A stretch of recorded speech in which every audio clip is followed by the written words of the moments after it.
Hey guys, welcome back to my channel. Today I'm going to be recapping episode 6 of season 10 of The Real Housewives of Beverly Hills, and I decided to recreate Kyle's look from last night. I just really love like the chocolatey bronze look that she had going on with these nude pink lips, which I normally don't do, but I kind of like how it looks together.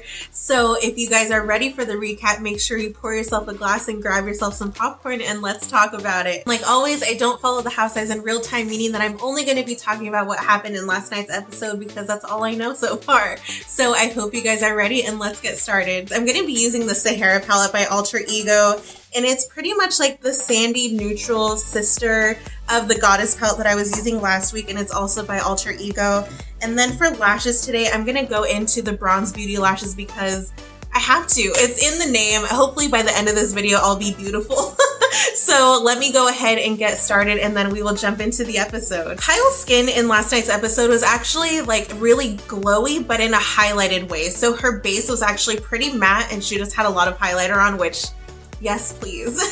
So I'm going to be going back into the Too Faced Primed in Peachy Cooling Matte Skin Perfecting Primer, and then we will jump into how the episode goes. The episode starts off and Erica and Kyle are on the phone, and Erica actually wants to know Kyle's astrology information because one of her really good friends is an astrologer, and so he's just compiling everybody's info together so he can do a reading on all the ladies. And while they're talking, they bring up Denise, and they're trying to figure out why Denise was so upset at the dinner at the end of the last episode. So I wonder why. Like, I don't know why Erica is blind to Kyle's like behavior lately. I know that they're good friends, but you would think by now Erica needs to like put her in her place. When, like, if it was, let's say, Teddy, if it was somebody else, I feel like Erica would have like been annoyed right away and would have called them on it immediately. So I think that's what it's going to take for Kyle to kind of like snap out of it, because Erica's been going along with things. I feel like she's not like the alpha, but she's kind of the one that sets the tone for the group. So if Erica's going to say something about it, then everybody's like, oh, okay, like let me calm down. So I don't know what's going on there, but let me go ahead and get into foundation. I'm going to be using the Infallible 24-Hour Fresh Wear, my usual go-to, and in the shade Linen. So Erica and Kyle are still on the phone together, and they're trying to figure out why Denise, of all people, is upset at them for bringing up like their sexual encounter stories, when all last season Denise was the one always bringing up stories, always talking about her husband, and just stuff that you shouldn't talk about, really. Like, that's private. No one needs to know that information, but she was always the one bringing that stuff up, and this is probably what gets the ball rolling to her secret being exposed. So more on that to come, I'm sure, later on in the season. So let me go ahead and jump into concealer. I'm going to be using the Boing Benefit Cakeless Concealer. I'm going to go ahead and start off with the shade Camel, and I'm just going to throw that into the crease to kind of start warming things up. She has a pretty, like, her crease color is actually almost like non-existent. Like, it doesn't even look like it's there. So I'm not going to do too much of this. I just want to lay some color down just so we can get like a shape happening. And then I will go in with the bronzy tones, which is what I'm most excited for anyways. So we come back from commercial, and then we see Erica, and she's at like a dance rehearsal for her role on Broadway. So she's kind of just doing that, and then she gets like a cute video from the cast from Chicago, and she starts crying. So we just see that little moment there, and then we jump over across town to Lisa Rinna and her husband Harry Hamlin. And they're just talking about their daughters and how well Amelia's been doing since she got back, and just overall like how their whole family dynamic has gotten so much better. I guess they've done a lot of therapy and things are working out for them. Okay, so now I think I'm going to dip into this color Fox just to lay some color down before I really like deepen it up with a chocolate brown. So I'm going to take that on like one of these brushes. I got this off of Amazon like a few years ago, and it works out so well. I really love it in my outer corner. So I'm just going to put that down over here, and then I'm going to like add a chocolate brown on top of that.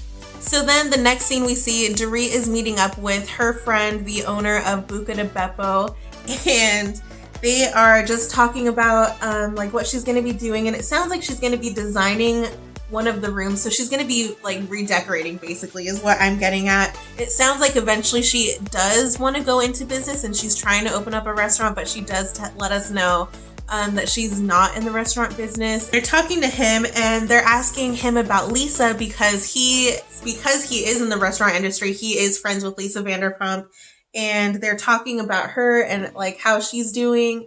And we find out that Dorit actually hasn't heard from Lisa at all, which isn't that crazy? Remember how like Dorit was her little pet in the very beginning, and now like Lisa literally has nothing to do with her. And it just goes back to like last season and all the drama that happened there. So if you don't know what you don't know, it's a lot. And so there's a lot that happened. And so now Dorit and Lisa have like no kind of relationship at all. And what's funny is PK is with them during this meeting. So they're kind of talking and he's like, are you sure? I don't know. Like, because he is under the impression that they would still have a good relationship, which they did. They were really like good friends and they were close, but I don't think so much anymore. And he's kind of like in denial over that. Okay, so now I'm going to dip into the color Raven just so we can really throw a chocolatey brown out in the outer crease, because that's what Kyle has going on. And actually the next scene is when I got inspired, because we cut over and we see Kyle actually doing her own makeup, which is commendable because we know a lot of them have like their glam teams and everything. I almost wonder though, and I don't know if it's just me like being salty, but like, do you think that her glam team was there and then like when the camera showed up, like it was just like her getting ready on her own? Or do you actually think that she knows how to do her makeup herself too? Because I was impressed. I just thought it looked really pretty, and I was inspired to do it. So she's getting ready, and then Sutton calls her while she's getting ready, and she's just like, yeah, I think tonight's the night that I'm gonna have to talk to Dorit, because they haven't talked since last week. Well, they haven't talked at all since their whole blow up at dinner when Sutton said she was gonna start like flipping out at Kyle or at Lisa Rinna's event.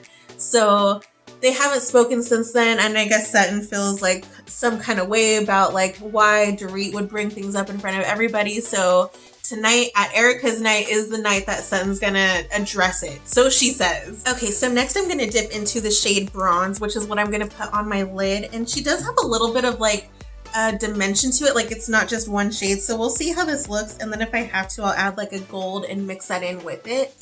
And then I'm gonna add a little bit of this shade Mirage, just because I want like a nice champagne like topper.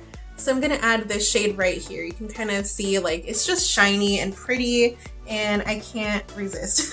So I'm gonna put that right on top of my lid. Okay, I think the top of my lids are done. I'm gonna go ahead and put some mascara on and pop my lashes on, and I will be right back. I'm back with lashes on, and it's crazy how much lashes make a difference. Like I feel more like myself, and it just totally elevated this whole look already. I don't even have anything besides like foundation and concealer on my face, but I just feel more like myself. So I'm gonna go ahead and jump into bronzer. Kyle's face is super bronzy with like just the smallest hint of blush. So I'm gonna be doing that same thing. And in the episode at this point, they're getting ready to go to Erica's house, and Kyle, Sutton, and Teddy are in one car on their way. And don't you just wish that that car would get rerouted somewhere else? So they're in the car talking about Denise still, and they're trying to figure out what set her off, and they're just so glad to have something else to talk about besides like the fact that they've been the issue this whole time. So they're just gonna fixate on Denise. So now they're all getting to Erica's house, and then Denise gets there a little bit later because she was sending her daughter off to homecoming. And then shortly after Denise gets there, that's when the astrologer shows up.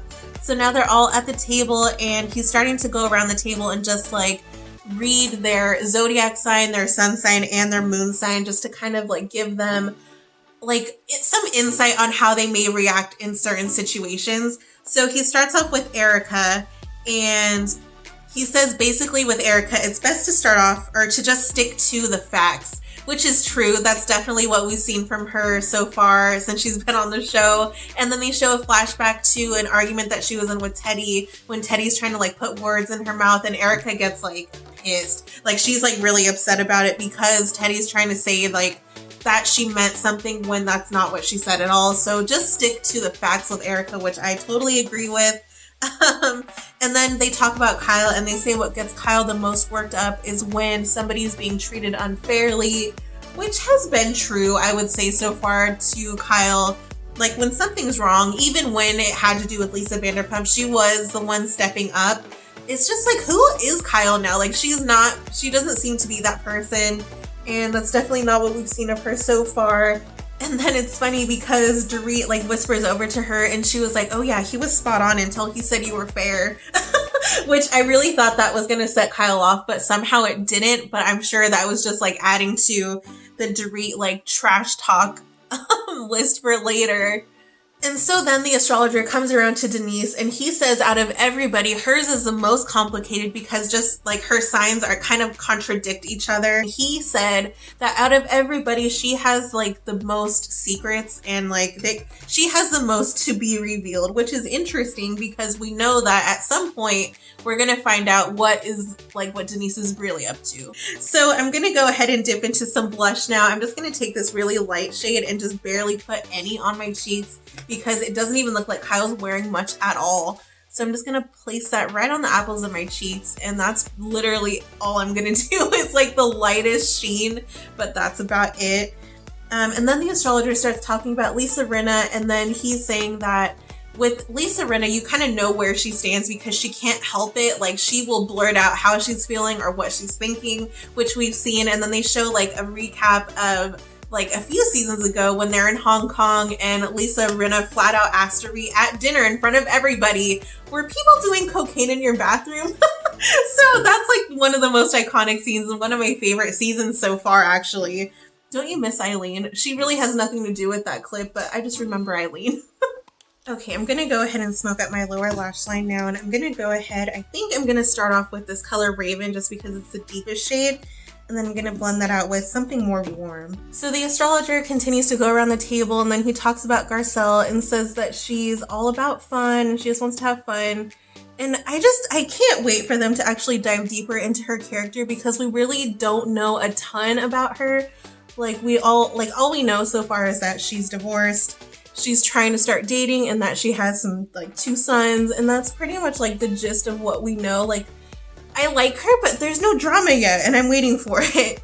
And so then he gets over to Dorit, and fun fact, Dorit and I actually have the same birthday, but that doesn't go into what her reading was because we have different sun and moon signs. But basically he tells Dorit that when she gets upset, she can't hold back her emotion. It just becomes like a tidal wave of emotion, which we've seen before. So now it's Sutton's turn. We find out that she's opinionated and that she takes things personally, which we've definitely seen in the short time that we've known her. And then he gets to Teddy and he basically says that she's likely to gravitate towards, let me see what he says exactly. She's likely to gravitate to one single energy that she feels most comfortable with. And then at this point, you can see Dorit's eyes popping out of her head because she's like, I know, I told you guys. And Dorit's like, just admit it already. Don't deny it. Why are you guys trying to deny it? And she's like, we all know that you guys had couples therapy together, which is funny because there was a time at Kyle's house, or I think it may have been at Teddy's house, where they had a therapist go over and basically do a session for the both of them. So I guess technically it is couples therapy, but it wasn't in the traditional sense of couples therapy where they're trying to work on their relationship. It was just kind of like a meditation therapy that they did together. And so everybody's like, yeah, we know that you guys did couples therapy. What's the problem? And so now it's just kind of getting blown out of proportion, which I can see. And so while Dorit is talking to Kyle about it, Sutton kind of jumps in and interrupts. And so basically Sutton's telling Dorit that she's upset because she told the whole table that she was gonna flip out. And then Dorit's letting her know okay, well, we're not friends yet. And I don't know what that means. I don't know what that means you're capable of doing. And then Dorit's like, well, I don't know if you're gonna throw a glass or cause a scene. And then Kyle's like, oh, we are just so above that. That is the dumbest thing I've ever heard. And then they cut over to a flashback with Lisa Rinna throwing a glass, which I told you guys about already. The whole drama with her and Kim Richards is insane, and that's just probably the pinnacle of when it really just really hit the fan. So that was a lot, but I mean, they are known to do stuff like that. If they're gonna cause a scene, they're gonna do something. And so then at this point, Lisa Rinna asks Kyle why are you so worked up, which finally thank God somebody actually directly asked her the question, because that's something I want to know, why is Kyle so worked up? And so in this situation, she's defending Sutton, and she's like, well, Sutton's new to this group. And she's like, Kyle, that's my daughter's event. If someone's gonna go there and flip out, I should probably know about it, and I should probably let them know they can't be here. So yeah, that's true. Okay, I'm gonna go ahead and go in with highlight now. I'm gonna be using the MAC Oh Darling highlight, and I'm gonna use it pretty heavily because Kyle is definitely glowing. So I'm excited for this. I just finished off my eyes with the Milani Stay Put eyeliner in the shade 01 After Dark. And so at this point now, Sutton's letting the group know, like, you know what, I just feel like nobody wants to get to know me. And then you can see Garcelle at the end of the table kind of like, like agreeing with her. And she's saying that she feels like she's here, but nobody's actually like said anything to her really. And the times that she's tried to talk to Kyle just kind of like glazes over her, which we've seen her do that. And so Garcelle's just feeling like Kyle's only concerned with like material things. Like, so she'll comment on like her bag or her outfit or her shoes. Like, she doesn't really dive deeper than that. And it just seems like she doesn't care to get to know Garcelle at all. And so then Kyle's like, well, I don't know. We just haven't really had a chance to hang out and you've been busy too. And then Dorit's like, okay, well then why do you glaze over her then? So Dorit's kind of just like pushing at her. And then Kyle's like, Dorit, fuck you. And she's like going off now on Dorit and saying that she's an a-hole. And then they immediately cut over to Denise's interview and she's like, okay, well, she calls us all fake ass bitches. So maybe that's just Kyle projecting onto us because that's what she is, which thank you. That is what's been happening. So at this point, Garcelle, Lisa, and Denise all like decide to leave together. And then like, as they walk away, Kyle like leans over and whispers in Sutton's ear that everybody's being so mean. So now at this point, they're showing the car ride home between Lisa, Garcelle, and Denise. And Lisa's just trying to figure out Garcelle, like, what she's actually trying to say. And Garcelle's like, it's not like I need to be validated by Kyle. It's just like, at least have some manners. Like, show me that I'm acknowledged if we're having a conversation. Like, talk to me if I'm talking to you, type of thing. And so they're talking and then they're kind of just making fun of like what Kyle's wearing. And then Garcelle's like, are we being catty? Yeah, but that's what girlfriends do. And Kyle kind of deserves it. So it's just kind of funny that they're having a bonding moment over Kyle being crazy. And then they cut back over to Erica's house. And at this point, it's just Erica, Sutton, Teddy, and Kyle left at the table and they're talking. And then Kyle's like, I can't believe people really thought that we did couples therapy.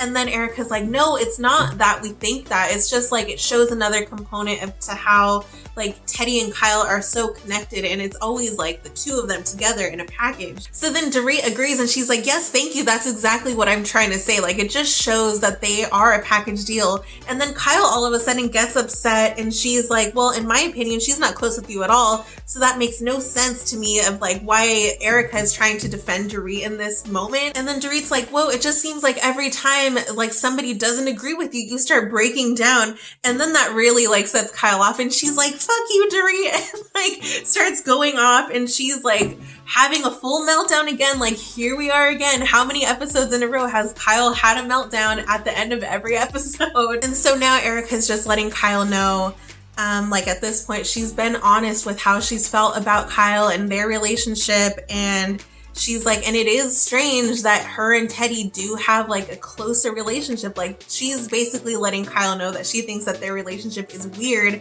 And then Kyle is like, well, have you not had close friends before? And like, meanwhile, we are at Erica's house and Kyle's just throwing insults at the host of like every event lately. And so Erica's like, you know what?